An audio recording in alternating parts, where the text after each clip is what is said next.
In the first light, the thunder in Pleasant Valley sounded like weather until the dogs stiffened and a man stepped out with a bucket. Across Cherry Creek, riders slid into the junipers and settled with rifles low. John Tewksbury Jr. was halfway to the trough when rounds chewed the porch post and whined through the wash. William Bill Jacobs, a hand bunking at the ranch, reached for the door latch and folded where he stood. Rifle smoke hung blue and flat. Someone in the brush cursed, and then a woman screamed. That morning in September 1887 is one of the pages everyone agrees on. Pleasant Valley, high grass with oak and pinon, rimmed by black rock and broken mesa, had filled with cattle outfits after the war. The Graham brothers ran stock. The Tewksburys did too. Some seasons they shared coffee, others they watched each other's hands. A stray branded on the wrong side of a drift fence could turn talk into rifles. Sheep walked in like a spark. A partner tied to the Tewksburys pushed bands north into grass the cattle outfits guarded hard. Sheep scrape a range to the nub and sour water. Cattlemen answered the old way, cut bands off, run herders out, turn a flock from water, or burn a trail after dark so they'd mill in dust until morning.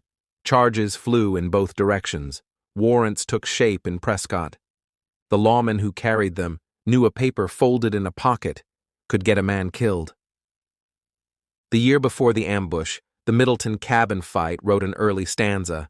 Graham allies and hash-knife cowboys rode up, calling the men inside thieves. Lead crossed the notched logs until the door wore holes big enough for a fist. That fall in Holbrook, Sheriff Commodore Perry Owens served a warrant at the Blevins' house and stepped back through flying splinters. Men fell in the doorway and the street. None of it cooled Pleasant Valley. It only taught how fast a morning turns. After the killings at the Tewksbury place, riders moved in 4s and 5s with blankets rolled tight and dusters hiding the telltale of a rifle.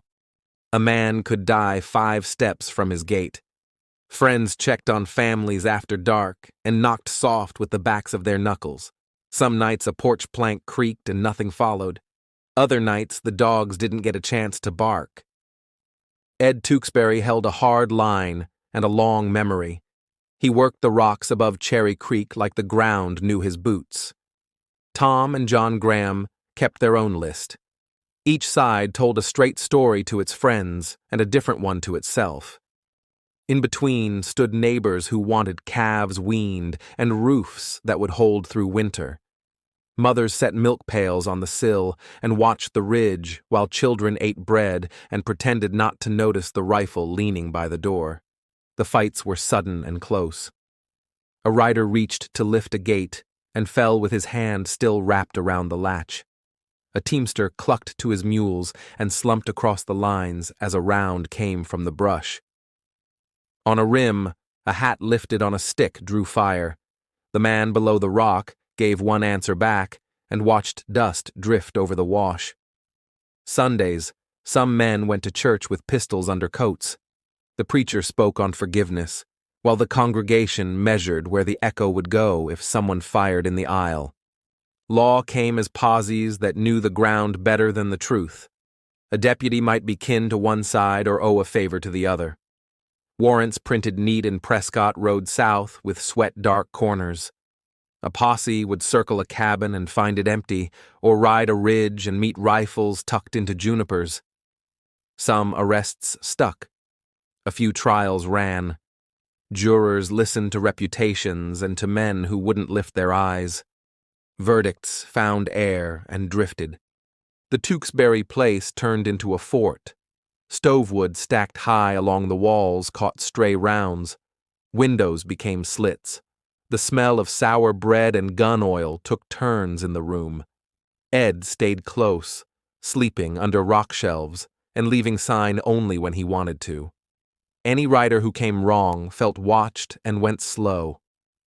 Summer bled into another winter. Blood led outward. Allies fell in pairs. A Graham hand crossed a draw and did not come out. A Tewksbury friend went down with his boot heels dug into dirt like he could push the bullet back.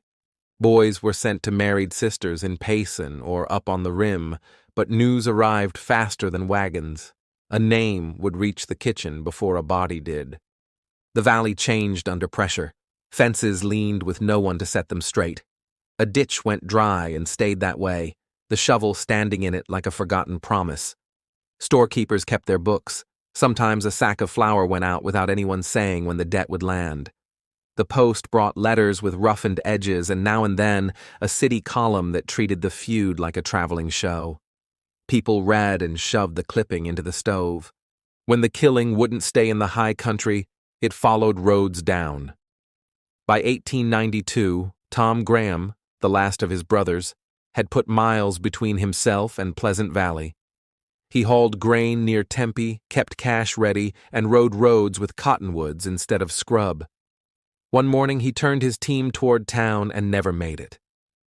Shots came from a thicket by the road. The team ran, then slowed when the lines went slack.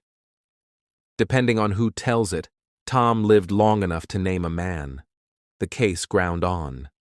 Witnesses wavered, others swore firm. Ed Tewksbury stood trial, and then stood free. The valley had already decided.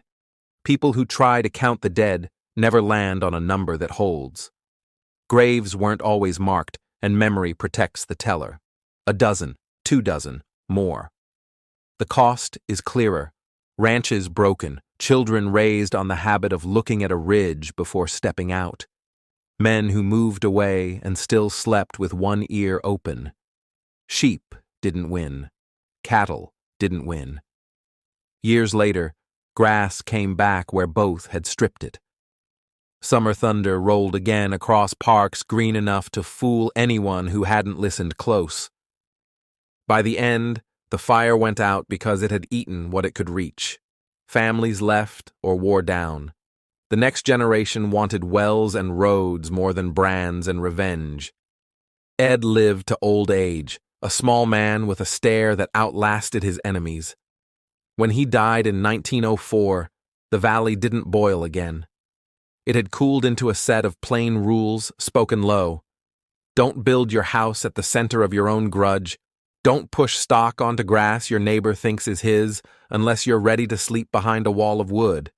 Don't call a man a thief in town unless you have proof you can carry into court and live long enough to point. Stand there today, young Arizona, they call it now, and the bones of that decade show if you know where to look. Oakshade slides across Cherry Creek. A rock wall carries hand-cut marks from someone who took too much care for a place that might not last. A cabin rebuilt on old footings leans into weather.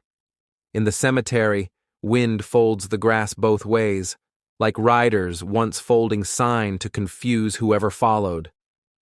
If you want to understand the feud, don't start with a list of dates. Start with a fence rider coming over a ridge at last light and seeing dust where it shouldn't be. Start with a mother who hears hooves at dawn and decides which child to send under the bed and which to hand the water bucket. Start with a handshake that dried up and a winter that came hard. After that, every shot makes more sense than the piece that wouldn't hold. The Pleasant Valley War ended without a paper you can frame. It ended because too many men were gone, because families had left, because a country can only carry so much anger before it turns heavy and dumb. No one won. The land stayed. It keeps staying. Some evenings, when the light drops and dust lifts from the old trail, the silence feels heavy enough to hold a name, but it won't say it for you. Thank you for listening to Deserted Trails. Subscribe for more forgotten stories from the old frontier.